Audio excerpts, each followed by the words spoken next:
Hello dear viewers, welcome to our channel PT tutorial. তো আজকে আমরা ইংরেজি বেসিক টু অ্যাডভান্স ক্লাসের প্রথম ক্লাসটা করব। তো সেই হিসাবে আমরা শুরু করব একদম যে ইংলিশের কিছু জানে না সেখান থেকে আমরা লেভেলে আস্তে আস্তে ধাপ বাই ধাপ লেভেল ওয়াইজ উপরের দিকে আপডেট হব।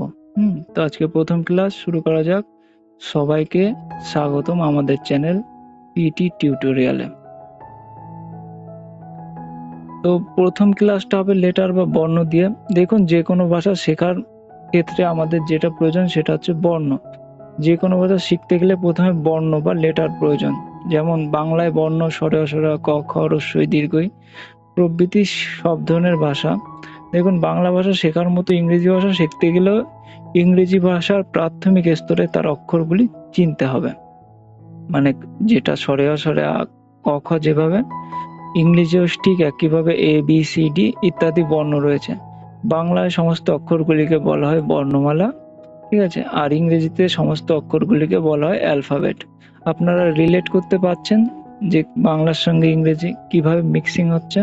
আমি এইভাবে ঠিক বাংলার সঙ্গে ইংরেজিটা রিলেট করে পড়ানোর চেষ্টা করব আপনাদের। ইংরেজিতে এ থেকে জেড পর্যন্ত মোট 26টি লেটার বা বর্ণ আছে। আমাদের মাতৃভাষা বাংলার অক্ষরগুলির একটি রূপ রয়েছে, কিন্তু ইংরেজি বর্ণমালার রূপ দুটি রয়েছে। মানে বিষয়টা হচ্ছে এই যে বাংলা ভাষায় স্বরে আ ক খ এটার একটাই রূপ রয়েছে, এটার কোনো ছোট হাতের বা বড় হাতের নেই। কিন্তু ইংরেজিতে দুটো রূপ রয়েছে, একটা বড় হাতের এবিসিডি, একটা ছোট হাতের এবিসিডি, মানে বড় হাতের অ্যালফাবেট বা বর্ণ, ছোট হাতের অ্যালফাবেট বা বর্ণ, ঠিক আছে। আমি সহজ সরল ভাষায় চেষ্টা করব আপনাদের বোঝানোর জন্য। তবুও যদি কোনো জিনিস বুঝতে আপনার অসুবিধা হয় তো নেক্সট কমেন্ট বক্স আপনাদের জন্য খোলা আছে, ওখানে কমেন্ট করতে পারেন। পাশাপাশি আমাদের টেলিগ্রাম চ্যানেলে জয়েন করে এই পিডিএফটা আপনি পেয়ে যেতে পারেন রিভাইস হিসাবে পরবর্তীতে প্রয়োগ করার ক্ষেত্রে। তো দেখুন, বর্ণমালার দুটি রূপ রয়েছে, একটা হচ্ছে ক্যাপিটাল লেটার্স রূপ মানে বড় হাতের অক্ষর, আর একটা হচ্ছে স্মল লেটার্স রূপ বা ছোট হাতের অক্ষর, ঠিক আছে, ক্যাপিটাল লেটার এবং স্মল লেটার। তো আমি লেটারগুলো দিয়ে দিয়েছি। লেটার্স বর্ণ, দেখুন ক্যাপিটাল লেটার এ উচ্চারণ আমি বাংলায় দিয়ে দিয়েছি।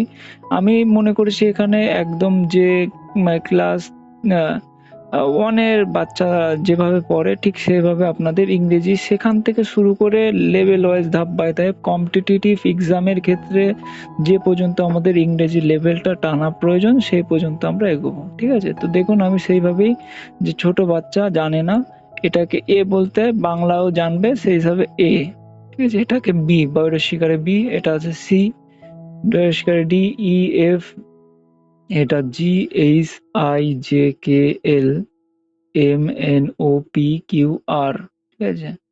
তারপরে এস, এটাকে এস বলে, এটাকে টি, ঠিক আছে, টি, এটা ইউ, এটা ভি, এটা ডব্লিউ, এক্স, ওয়াই, জেড, ঠিক আছে। এটা হচ্ছে আমাদের গেল ইংরেজি। দেখুন এখানে যে বিষয়টা সেটা হচ্ছে ক্যাপিটাল লেটার হচ্ছে এটা, আর স্মল লেটার হচ্ছে এটা। স্মল লেটার ছোট হাতের আমি পাশাপাশি দিয়ে দিয়েছি, আপনারা এগুলো দেখে রিভাইজ করবেন। যারা ছোটরা আছো তোমাদের ক্ষেত্রেও বলছি, যেহেতু ইংরেজি একদম বেসিক থেকে অ্যাডভান্স লেভেলে আমরা যাব, তো একদম আমি অ্যালফাবেট থেকে শুরু করেছি। আস্তে আস্তে আমরা এর প্রোনাউন্সিয়েশন, তারপরে এর ওয়ার্ড সেন্টেন্স প্রভৃতি করতে করতে গ্রামাটিক্যাল, তারপরে কম্পিটিটিভ এক্সামে যতটা প্রয়োজন হয় ততটা, পাশাপাশি ইংরেজিতে ক্লাস 10 অবধি যতটা ইংরেজির দরকার হয় সবটুকুই আমি এখানে দেওয়ার চেষ্টা করব। তো এই ভিডিওটা এ পর্যন্তই। আশা করি সবাই কিছুটা হলেও বুঝতে পেরেছে। বাকি একদিনে কেউ রাজা হয় না, তো আমরা ধাপ বাই ধাপ স্টেপ বাই স্টেপ এগোবো। তো সবাইকে অনুরোধ করব সঙ্গে থাকার, পাশে থাকার, এবং তার জন্য ভিডিওটাকে অবশ্যই লাইক দিয়ে দেবেন, পাশাপাশি সাবস্ক্রাইব করে রাখবেন আমাদের চ্যানেলটা। এবং কাউকে যদি আপনার মনে হয় যে না এই ভিডিওটার মাধ্যমে কি আরো ইংরেজিতে অসুবিধা আছে, তো তাকে প্রেফার করতে পারেন এই ভিডিওটা। এবং পিডিএফটা পাওয়ার জন্য এখানে দেখুন টেলিগ্রামের চ্যানেলের লিংক দেওয়া রয়েছে, পাশাপাশি লিখেও দিয়েছি। আপনি এখানে গিয়ে টেলিগ্রাম চ্যানেল বা আমাদের জিমেল অ্যাড্রেস, এখান থেকেও আপনি যোগাযোগ করে আমাদের এই পিডিএফ গুলো পেয়ে যেতে পারেন।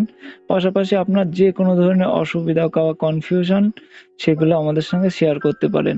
তো সবাইকে ধন্যবাদ।